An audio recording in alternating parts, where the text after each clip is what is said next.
Hi everyone, I'm Sarah, the Real Simple Mama. We're out here in the mist, and I'm going to give you just a couple of quick coop and run updates for June 2020.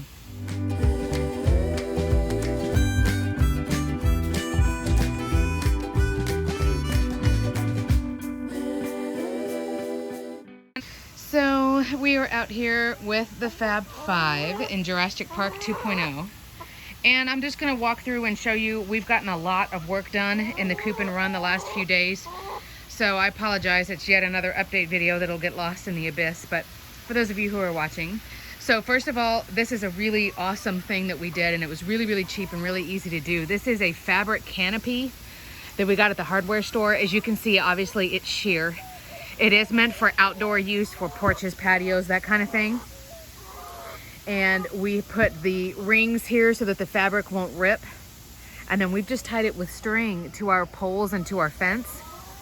So as you can see, the difference between, like on the fence there's the shadow. It does allow water and wind and stuff to go through, but it is making a big difference. You can see and hear our mister, and it is significantly cooler when this mister is on. It's dripping right into our pool. Those of you, I got so many people asking about this silly little pool. This is a pool and umbrella set from step 2. I apologize, it looks like online right now it's like a little over $150, which is crazy. And I don't expect anybody to necessarily drop that, you know, for their flock. For us, it gets so hot, and it was fine for us to use this as it was a gift. But I did read a new strategy that I wanted to tell you about that said your chickens may be more likely to step into a pool or a pond or a small body of water if you only fill it up 1 or 2 inches. It doesn't scare them as much or make them feel as much like they're stepping into water.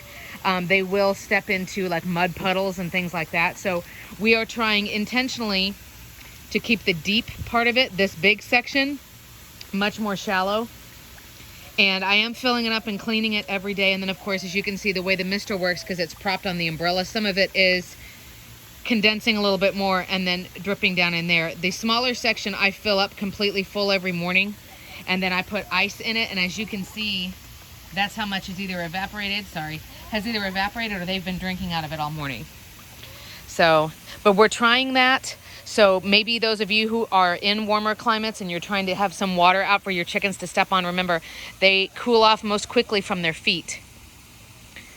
But if we keep the water more shallow, or even if you just spray the ground and allow there to be some standing puddles, we're hoping that'll make them more likely to get in there and mess around.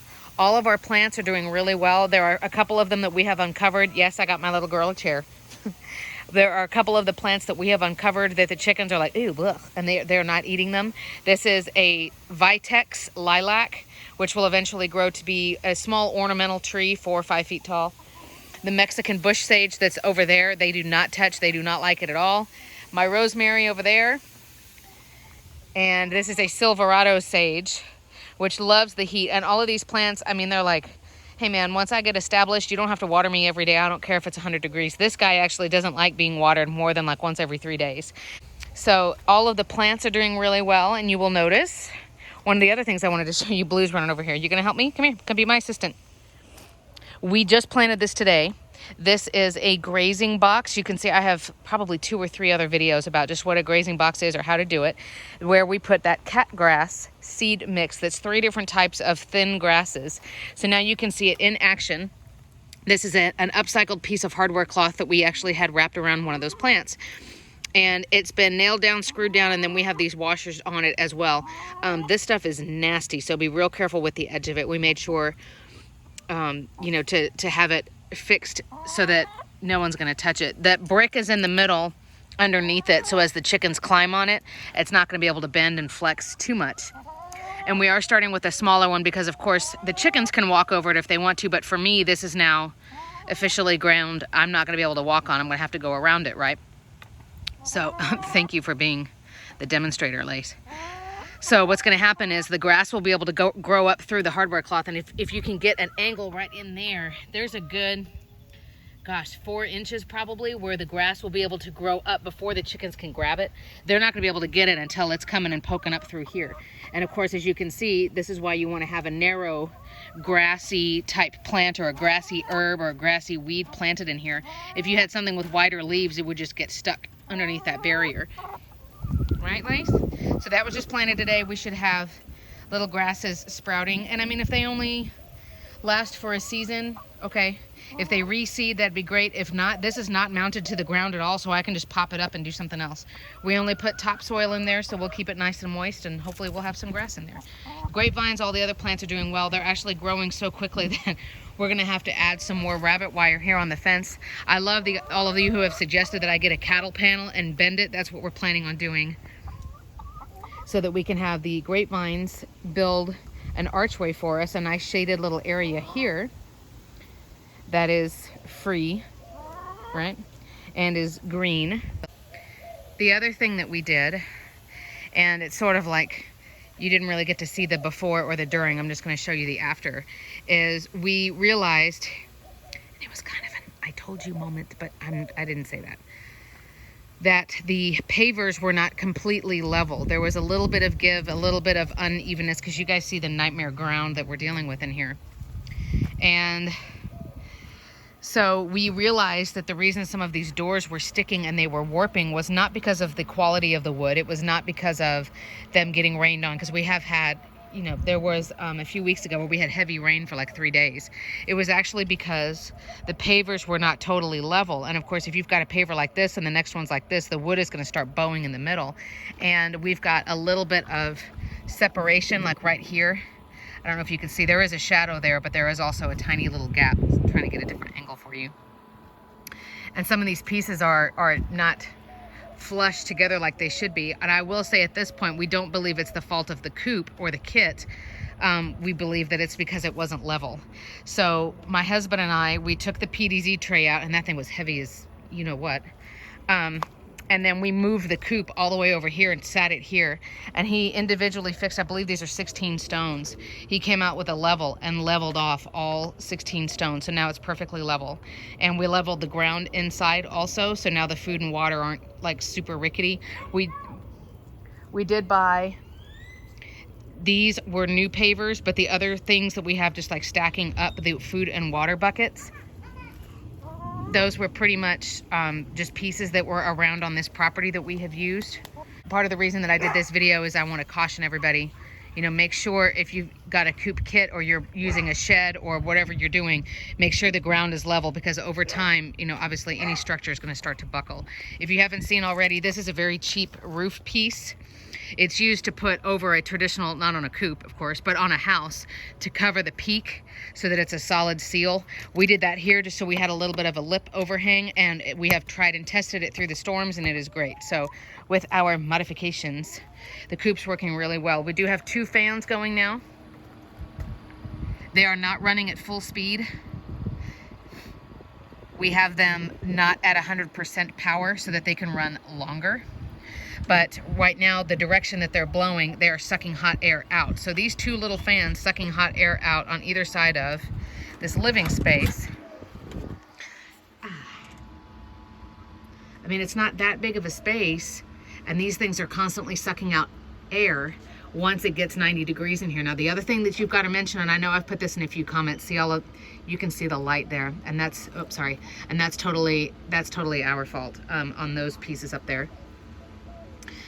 What you have to remember when you're keeping your coop cool is that unless you make an air conditioning unit or you use something like that, and I caution you against using something with electricity.